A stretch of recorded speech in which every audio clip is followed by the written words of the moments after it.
On the morning haze of North Africa, where dust drifted like a veil over the broken ridgelines near Kasserine Pass, 5 Sherman tanks moved with a clarity that defied the battlefield itself. Their crews could not see one another. The terrain splintered their sightlines. The smoke of artillery blurred every horizon. Yet the American formation advanced as if bound by an invisible thread, turning, accelerating, and converging with a precision no German commander believed possible without flags, flares, or shouted commands. For the soldiers watching from panzer turrets, the moment felt unsettling, almost unreal. How could these American tanks maneuver with such unity when doctrine said they should have been blind? Where did this instinctive coordination come from? The answer did not lie in armor thickness, firepower, or any visible advantage. It lived in the quiet hum of unseen waves radiating from within every Sherman, binding their crews into something larger than any individual machine. And so, the question hangs over that dusty morning. In a war defined by steel and fire, could the most decisive weapon be something the enemy could not see at all? Long before those Shermans rolled through the dust of North Africa, the foundations of their advantage were quietly being built in workshops thousands of miles away. In 1941, as German armored divisions surged across the Soviet frontier with the confidence of seasoned veterans, American engineers were wrestling with a different question. What if victory in armored warfare would belong not to the tank with the thickest armor, but to the army that could speak the clearest? The United States had entered a period of rapid military transformation. Its armored forces were still young, its doctrine still forming, but its industrial and scientific potential was vast. Within the Signal Corps and inside the Galvin manufacturing laboratories, soon to be known as Motorola, a group of engineers began shaping what would become one of the most important shifts in the history of mechanized war. Daniel E. Noble championed the leap toward frequency modulation, a technology that promised clarity in the chaos of battle. Henryk Magnuski solved the brutal engineering challenge of installing sensitive electronics inside a metal machine that shook like an earthquake and roared like a factory. Their creation, the SCR-508, was not merely a radio. It was a new way of thinking about warfare. At 181 pounds, the system added no firepower, no armor, no speed. Yet, it turned an ordinary medium tank into a connected instrument of coordinated action.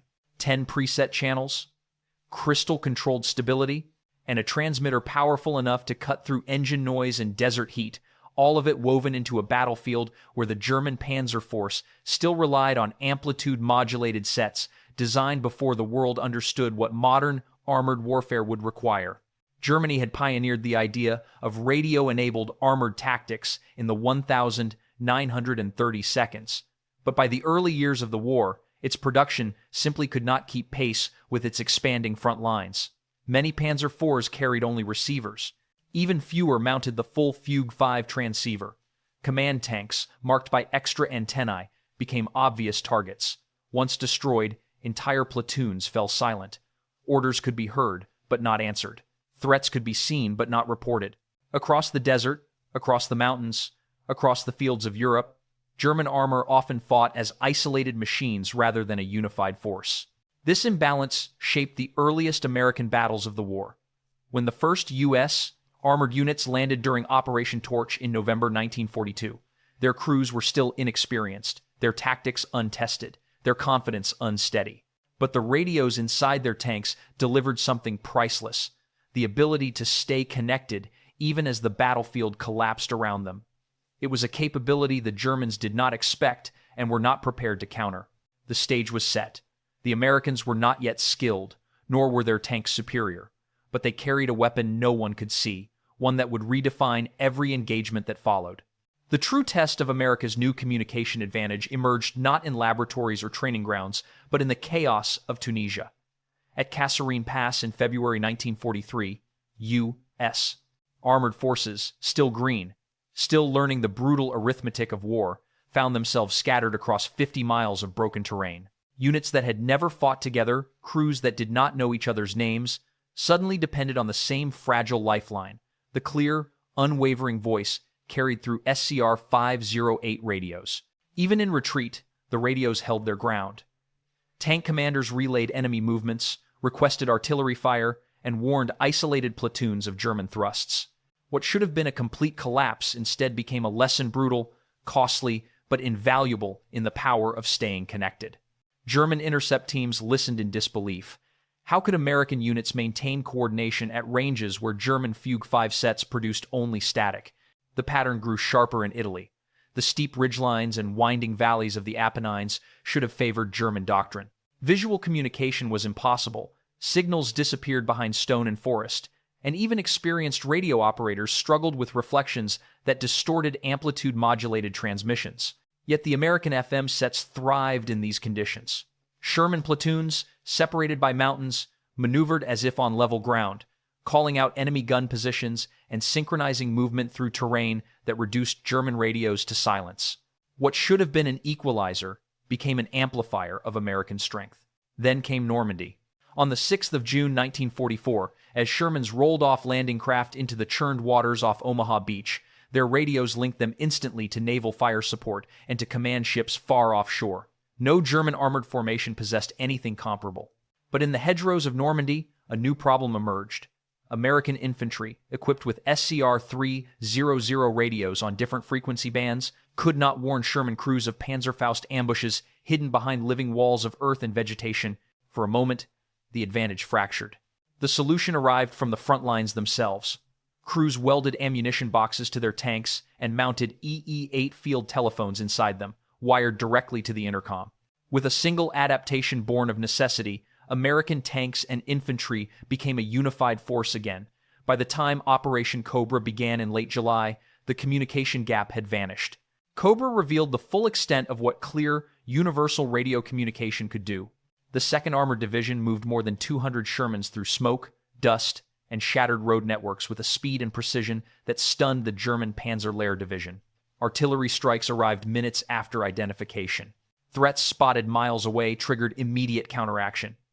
To German crews fighting with failing radios and collapsing lines of communication, the Americans did not merely seem coordinated, they seemed omnipresent. And from that point forward, the battlefield belonged to the side that could speak, listen, and respond faster than the enemy could understand. By late 1944, the true weight of America's communication advantage began shaping not just individual clashes, but the fate of entire campaigns. Nowhere was this clearer than in the fields around Ericourt, where the U.S. 4th Armored Division confronted multiple German panzer brigades equipped with the formidable Panther tanks superior in armor, optics, and firepower. On paper, the matchup bordered on hopeless. In battle, it became something else entirely. Every Sherman in the 4th Armored Division, no matter how outgunned, could report enemy movement the moment it appeared. Tank destroyer units received targeting information from Shermans positioned miles away, enabling them to strike first. Artillery observers, riding in command tanks wired to the same radio net, called down barrages within minutes. The Panthers, powerful as they were, fought in isolation. Their communications faltered with every burst of engine noise, every shift in terrain, every disruption of command vehicles. The result was a 3-week contest in which the 4th Armored Division destroyed 281 German armored vehicles while losing only 41 Sherman's A kill ratio that contradicted every expectation of raw mechanical superiority. The consequences stretched far beyond the battlefield. German commanders began to realize that their tactical assumptions, particularly the belief that destroying command tanks would paralyze American units, were catastrophically flawed. They continued to aim for vehicles with multiple antennas, not understanding that every Sherman in the formation was a command tank in all but name.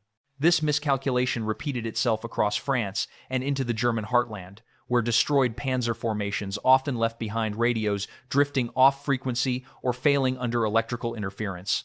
Then came the shock at Remagen in March 1945. When the Ludendorff Bridge was found intact, a single radio report from the 9th Armored Division rippled outward in minutes. Entire divisions shifted, artillery repositioned, logistics rerouted. Within an hour, American forces were moving to exploit an opportunity that should have vanished before they could reach it. German units, reliant on damaged telephone lines and AM sets crippled by interference, responded with delays measured not in minutes, but in hours. Their counterattacks arrived piecemeal, uncoordinated, and were destroyed one by one. The final collapse unfolded in the Ruhr pocket, as American armored columns executed a double envelopment coordinated entirely through radio networks. More than 300,000 German troops found themselves trapped. Inside the pocket, German communications disintegrated. Field Marshal Walter Model's final messages, fragmented, desperate, spoke of units cut off from headquarters, regiments unable to communicate with each other, commanders fighting blind. The human dimension of this disparity was profound. American tank crews entered battle knowing they were never truly alone. Even in smoke, even in darkness, a voice from another Sherman could reach them. German crews, on the other hand, often fought their battles as isolated duels, Panthers and Panzer IVs, reduced to individual survivors in a war defined by coordination. In those final months of the war, the lesson became unmistakable. Even the strongest armor fractures when it cannot speak, cannot hear, and cannot act as part of something larger than itself. In the aftermath of these decisive campaigns, a broader truth emerged, one that reached far beyond tank duels or battlefield maneuvers. The American triumph in armored warfare was not simply the result of better industry, larger armies, or favorable logistics. It reflected a philosophical shift, the belief that information, not armor, would govern the future of war. To American strategists, the SCR 508 was more than an accessory. It was the foundation of a flexible combat command structure that allowed units to form, dissolve, and reform into mission-specific task forces. This adaptability baffled German officers, accustomed to rigid organization, where communication scarcity forced hierarchy rather than encouraged creativity. By contrast, American commanders could combine infantry, armor, artillery, and reconnaissance units with confidence that they would remain in seamless contact. Other nations took notice. After the war, Soviet engineers studying captured German and American equipment reached a stark conclusion.